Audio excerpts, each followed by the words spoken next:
नमस्कार दोस्तों, स्वागत है आप सभी का आपका अपना YouTube channel every topic GK में। आज मैं अत्यंत महत्वपूर्ण science GK technical assistant loco pilot railway SSC के लिए लाया हूं। पहला प्रश्न है, वह उपकरण कौन सा है जिससे समुद्रों की गहराई को मापने के लिए ध्वनि तरंग का प्रयोग किया जाता है। समुद्रों की गहराई को मापने के लिए बहुत ही इंपॉर्टेंट है। आंसर हो जाएगा ए, सोनार।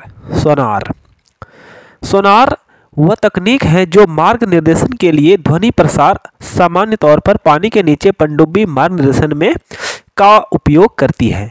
पानी की सतह पर या नीचे वस्तुओं के साथ संचार करती है या वस्तुओं का पता लगाती है।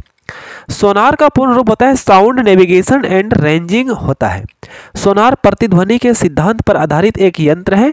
सोनार का उपयोग अक्सर पानी में लक्ष्य वस्तु की ध्वनिक स्थान और प्रतिध्वनि विशेषताओं को माप के लिए उपयोग किया जाता है। यह अल्ट्रासोनिक तरंगों को समुद्र के निचले क्षेत्र की ओर भेजता है और परावर्तन के बाद ध्वनि जहाज पर आती है। हम ध्वनि तरंग द्वारा लिए गए समय को मापते हैं और फिर हमें गहराई का पता चलता है। इस प्रकार समुद्र की गहराई, समुद्र के अंदर छिपे कोई उपकरण या अन्य वस्तुओं की पता लगाने के लिए सोनार का प्रयोग किया जाता है। अगली क्वेश्चन है, गुरुत्वाकर्षण नियमों के आविष्कार किसे माना जाता है। आविष्कारक। गुरुत्वाकर्षण नियम बहुत इंपॉर्टेंट क्वेश्चन है। आंसर हो जाएगा ए, न्यूटन। न्यूटन को माना जाता है। न्यूटन ने गुरुत्वाकर्षण का सिद्धांत प्रतिपादित किया था। आइजैक न्यूटन ने 1687 में अपनी पुस्तक प्रिंसिपिया मैथमेटिका में गुरुत्वाकर्षण का एक सिद्धांत प्रकाशित किया था। न्यूटन के सार्वभौमिक गुरुत्वाकर्षण के नियम में कहा गया है कि प्रत्येक पिंड ब्रह्मांड में हर दूसरे पिंड को आकर्षित करता है और दो निकायों के बीच गुरुत्वाकर्षण बल उनके पिंड के उत्पाद के समानुपाती होता है और उसके बीच की दूरी के वर्ग के व्युत्क्रमानुपाती होता है। न्यूटन ने गति के 3 नियमों को भी विकसित किया जो आधुनिक भौतिकी के मूल सिद्धांतों का निर्माण करता है। इस प्रकार ये गुरुत्वाकर्षण नियम है। अगले क्वेश्चन, ट्रांजिस्टर के संविचरण में किस वस्तु का प्रयोग होता है। ट्रांजिस्टर बहुत इंपॉर्टेंट क्वेश्चन है आरआरबी लोको पायलट के लिए। हो जाएगा आंसर ए, सिलिकॉन। Si14। अधिकांश ट्रांजिस्टर बहुत शुद्ध सिलिकॉन से बने होते हैं और कुछ जर्मेनियम से, लेकिन कुछ अन्य अर्धचालक पदार्थ का भी कभी कभी उपयोग किया जाता है। एक क्षेत्र प्रभाव ट्रांजिस्टर में केवल एक प्रकार का आवेश वाहक हो सकता है। यह द्विध्रुवीय जनसंघ उपकरणों में 2 प्रकार के आवेश वाहक हो सकते हैं। एक ट्रांजिस्टर एक अर्धचालक उपकरण होता है जिसका उपयोग इलेक्ट्रॉनिक संकेतों और विद्युत शक्ति को बढ़ाने या बदलने के लिए प्रयोग किया जाता है। इस प्रकार अधिकांश ट्रांजिस्टर बहुत शुद्ध सिलिकॉन से बने होते हैं। अगली क्वेश्चन है, एक्स किरणें शरीर के किस अंग को पार नहीं कर सकती है। एक्स किरण, ऐसा क्वेश्चन पढ़िए कि डिटेल में पढ़िए। आंसर हो जाएगा इसका बी, हड्डी, अस्थि, बोन। शरीर का अन्य हिस्सा अस्थियों की तुलना में अधिक कोमल ऊतकों से बना होता है जिसके कारण एक्स किरण आसानी से पार हो जाते हैं। हड्डियां अधिक घनत्व और मजबूत कोशिकाओं से बना होता है तथा अस्थि अधिकांश एक्स किरणों को अवशोषित भी कर लेता है जिसके कारण हड्डियों को एक्स किरण किसी भी पूर्ण रूप से पार नहीं कर सकता है। इस प्रकार उसका एक इमेज बनाता है। अगली क्वेश्चन, माइक्रोफोन का आविष्कार किसके द्वारा किया गया है। माइक्रोफोन बहुत ही इंपॉर्टेंट क्वेश्चन है ये, इसमें कंफ्यूजन वाला है। आंसर हो जाएगा D, David huge. David huge, कहीं कहीं ग्राहम बेल भी मिलता है। डेविड ह्यूज एक ब्रिटिश अमेरिकन आविष्कारक, व्यावहारिक प्रयोगकर्ता और संगीत के शिक्षक थे और उन्हें टेलीग्राफ और माइक्रोफोन के लिए जाना जाता है। माइक्रोफोन स्वतंत्र रूप से इंग्लैंड में डेविड एडवर्ड ह्यूज और अमेरिका में एमिल वर्लिन और थॉमस एडिसन द्वारा विकसित किया गया था। एक परिवर्तनीय प्रतिरोधी माइक्रोफोन ट्रांसमीटर को शामिल करके अलेक्जेंडर ग्राहम बेल द्वारा प्रारंभिक माइक्रोफोनों में सुधार किए जाने तक वे स्पष्ट स्वर उत्पन्न नहीं करते थे। ग्राहम बेल का तरल ट्रांसमीटर एक धातु के कप से मिलकर बना था जिससे पानी से भरकर उसमें सल्फ्यूरिक अम्ल की थोड़ी मात्रा मिलाई गई थी जिससे पूर्ण रूप से माइक्रोफोन नहीं माना गया था। इस प्रकार ग्राहम बेल नहीं डेविड ह्यूज माना जाता है। निम्नलिखित में से कौन सा धातु अर्धचालक की तरह ट्रांजिस्टर में प्रयोग होती है? चांदी, ग्रेफाइट, जर्मेनियम, मरकरी। आंसर हो जाएगा सी, जर्मेनियम। बहुत ही इंपॉर्टेंट है क्वेश्चन ये।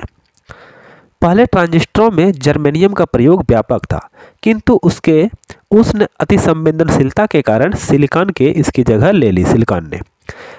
आज जर्मेनियम और सिलिकॉन के कुधातु का प्रयोग अक्सर अति संवेदनशील शक्तियों के निर्माण में होता है। IBM ऐसे युक्तियों का प्रमुख उत्पादक है, इंटरनेशनल बिजनेस मशीन।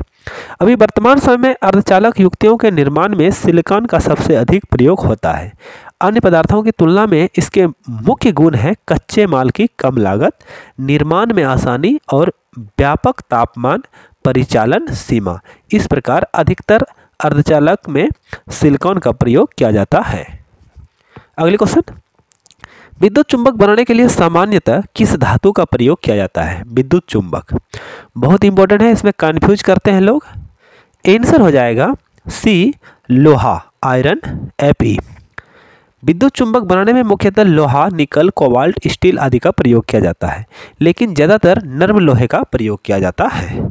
विद्युत चुंबक में कुंडलियां होती हैं। आमतौर पर तांबे को लौ चुंबकीय वस्तुओं जैसे नरम लोहा, स्टील, कोबाल्ट के टुकड़े टुकड़े में कसकर लपेटा जाता है, और जैसे ही कुंडली में विद्युत धारा प्रवाहित होता है, लौ चुंबकीय वस्तु का एक शक्तिशाली चुंबक में बदल जाता है। यह आमतौर पर अस्थायी चुंबक होता है। अगली क्वेश्चन, विद्युत मोटर किस सिद्धांत के अनुसार कार्य करती है? विद्युत मोटर बहुत इंपॉर्टेंट क्वेश्चन है, ये कंफ्यूजन वाला है। आंसर हो जाएगा सी, फैराडे के नियम। फैराडे के नियम।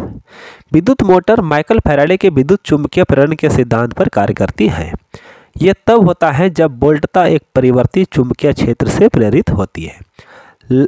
लगभग हर यांत्रिक गति जो हम अपने चारों ओर देखते हैं, एक विद्युत मोटर द्वारा पूर्ण की जाती है। विद्युत मशीनें ऊर्जा को परिवर्तित करने का एक साधन है।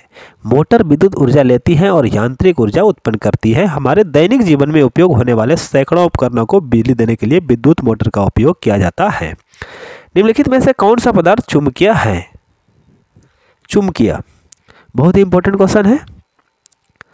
आंसर हो जाएगा ए, निकल। निकल। जो पदार्थ चुंबक की ओर आकर्षित होता है वह चुंबकीय पदार्थ कहलाता है, जैसे लोहा, निकल, कोबाल्ट आदि। जो पदार्थ चुंबक की ओर आकर्षित नहीं होता है और चुंबकीय पदार्थ कहलाता है, जैसे जूता, चप्पल, लकड़ी, प्लास्टिक, एल्युमिनियम आदि। अगली क्वेश्चन, सिलिकॉन और जर्मेनियम निम्न में से क्या होता है? सिलिकॉन और जर्मेनियम बहुत इंपॉर्टेंट है, कई बार पूछा गया है। आंसर हो जाएगा सी, अर्धचालक। सिलिकॉन और जर्मेनियम अर्धचालक होता है। अर्धचालक उन पदार्थों को कहते हैं जिसकी विद्युत चालकता चालकों से कम किंतु अचालकों से अधिक होता है, अर्धचालक पदार्थ कहलाता है। इसकी अपेक्षिक प्रतिरोध प्रायः 10⁵ से 10⁸ ओम मीटर के बीच होता है। सिलिकॉन, जर्मेनियम, कैडमियम सल्फाइड और गैलियम आर्सेनाइड इत्यादि अर्धचालक पदार्थों के कुछ उदाहरण हैं। अर्धचालकों में चालक बैंड और संयोजन बैंड के बीच एक बैंड गैप होता है जिसका मान 0 से 6 इलेक्ट्रॉन वोल्ट के बीच होता है। अगली क्वेश्चन, एकीकृत परिपथ में प्रयुक्त अर्धचालक चिप किस तत्व की बनी होती है? एकीकृत परिपथ में यानी IC चिप। आंसर हो जाएगा ए, सिलिकॉन, Si14। एक एकीकृत सर्किट, इंटीग्रेटेड सर्किट IC, जिसे कभी कभी चिप, माइक्रो चिप या माइक्रो इलेक्ट्रॉनिक सर्किट भी कहा जाता है, एक अर्धचालक वेफर होता है जिस पर हजारों या लाखों छोटे प्रतिरोध, कैपेसिटर, डायोड और ट्रांजिस्टर निर्मित होते हैं। इस प्रकार महत्वपूर्ण है। अगली क्वेश्चन, कंप्यूटर की IC चिपों को बनाने के लिए हमेशा सिलिकॉन का उपयोग क्यों किया जाता है?